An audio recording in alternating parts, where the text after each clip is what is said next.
Mucha gente que considera que un escritor debe vivir en su país y escribir también en su país, te han criticado por tu exilio. ¿Cuál es tu posición al respecto y de qué manera ello influye sobre tu identidad latinoamericana? Mira, yo pienso que después de lo que te acabo de decir, de alguna manera la respuesta ya está dada, porque quienes me conocen verdaderamente saben muy bien que esa crítica no tiene mayor sentido. Es decir, que el hecho de haber vivido tanto tiempo físicamente lejos de América Latina no me ha impedido y no me impide continuar mi trabajo de escritor latinoamericano como si lo hiciera allá. Y en cuanto a las otras cosas que yo podría hacer allá, creo también haberte dado una idea hace un segundo de que muchas de ellas se pueden hacer eficazmente también lejos y en una medida que tal vez puede en algunos casos ser igualmente útil que si uno estuviera en su propio país. Por lo tanto, ese tipo de crítica nunca me ha molestado. Yo me he sentido igualmente eficaz o ineficaz, según los casos, estando en América Latina o no estando en América Latina. Lo que cuenta en definitiva es que mi trabajo de escritor siga siendo fiel a la realidad latinoamericana y en ese caso son los lectores quienes deben decidir y en general los lectores no me critican desde ese punto de vista. Pero eso nos lleva ahora a la segunda parte de tu pregunta, al problema de cómo asumo yo una identidad latinoamericana. Ese sí es un problema complejo porque es la noción de identidad que entra en juego. Nosotros en América Latina no tenemos una identidad definida.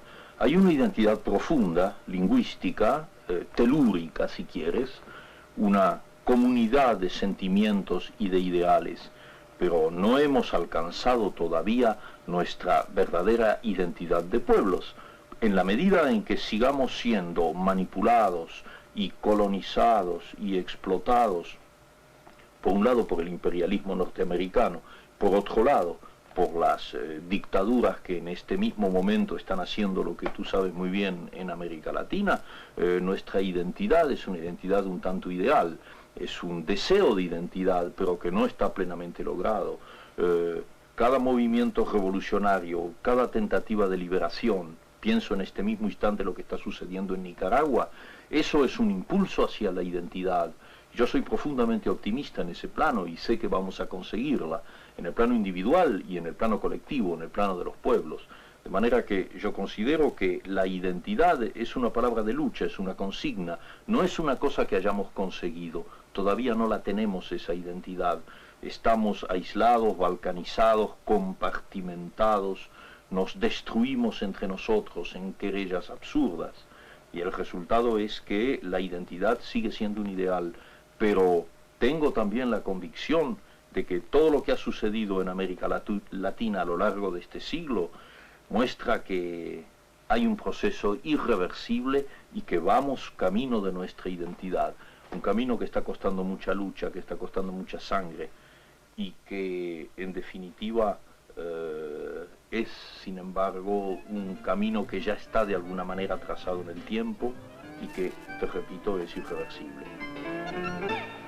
El mito de Francia, y en particular el de París, ha sido siempre importante en el espíritu de muchos intelectuales latinoamericanos, al igual que el clásico viaje a Europa.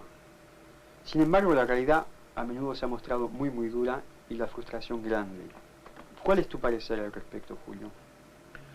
Sí, yo entiendo que la pregunta que me haces es una pregunta siniestra, porque es absolutamente cierto que el viaje como elemento mítico de los intelectuales latinoamericanos, sobre todo en la época romántica y a comienzos de nuestro siglo, esa necesidad de venir a Europa para completar una educación intelectual, incluso una educación sentimental, formaba parte de los muchos espejismos y de las muchas colonizaciones mentales de América Latina con respecto al resto del mundo. En nuestros días sabemos bien que las cosas han cambiado. ¿Y de qué manera? Porque por un lado hay un factor positivo. Yo tengo la impresión de que en conjunto los jóvenes en América Latina se preocupan mucho menos que sus padres y sus abuelos con respecto a ese famoso viaje mítico a Europa. En este momento la realidad latinoamericana, eso que hablábamos, la búsqueda de identidad, preocupa cada vez más a los latinoamericanos y hace que descubran que su tarea más apasionante, la que en el fondo prefieren, consiste en hacerla in situ, ahí donde viven y donde están. Pero los viajes continúan. Los viajes no solamente continúan a Europa, sino que se han multiplicado de una manera trágica. Ahora ya no se llaman viajes, ahora se llama directamente exilio. Sin quererlo deliberadamente, caemos en ese tema del cual yo creo que hay mucho que decir. Yo por lo menos tengo mucho que decir porque me encuentro como uno de los polos hacia los cuales afluye ese exilio procedente sobre todo de los países del Cono Sur y que en los últimos años se ha volcado en Europa en proporciones alucinantes.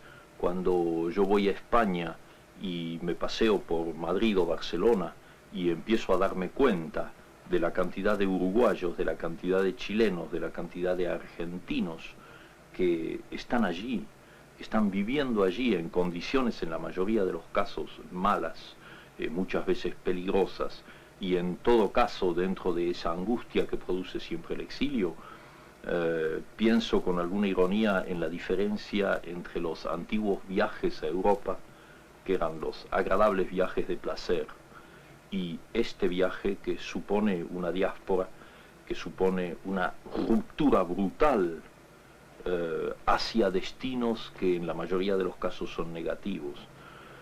Ahora, si este problema del exilio lo miramos del otro lado, por ejemplo con respecto a mi país, el elemento trágico se vuelve casi insoportable, porque hay que pensar en una cosa que muchos olvidan. Los exilados argentinos, por ejemplo, son prácticamente todos intelectuales, científicos, es la gente que constituía los mejores valores argentinos. Y todos ellos han tenido que salir porque su vida estaba en peligro, su libertad estaba en peligro. Cientos de miles están fuera de la Argentina. Pero entonces es un fenómeno de doble exilio porque por un lado ellos están físicamente exilados en los países de Europa, pero el pueblo argentino es el verdadero exilado en la medida en que en este momento no puede conocer, no puede aprovechar, no puede vivir el trabajo de creación de músicos, de cineastas, de actores, de novelistas, de toda la gente que antes trabajaba en la Argentina. ¿Quiénes quedan en la Argentina? Bueno, hay mucha gente de valor en la Argentina, desde luego, pero lo más importante, lo más fecundo, lo que realmente daba una dinámica al país, ha tenido que irse, porque justamente esa dinámica era una dinámica de oposición y de protesta contra la dictadura. Entonces hay un doble exilio, los que están afuera y los que se han quedado adentro. Hay un exilio físico que es el nuestro, los que no podemos volver allá, pero luego hay algo peor, que es lo que yo llamo el exilio cultural. A mí no me gusta autocitarme, pero mi último libro de cuentos fue prohibido en la Argentina. Eso es lo que yo llamo exilio cultural. 20 millones de personas no pueden leer un libro mío. Cuando digo un libro mío, me amplifico y pienso en todo el trabajo creador de los miles y miles de exilados que están en el mundo. Entonces comprendes que este es un tema que me toca a mí profundamente y que constituye la verdadera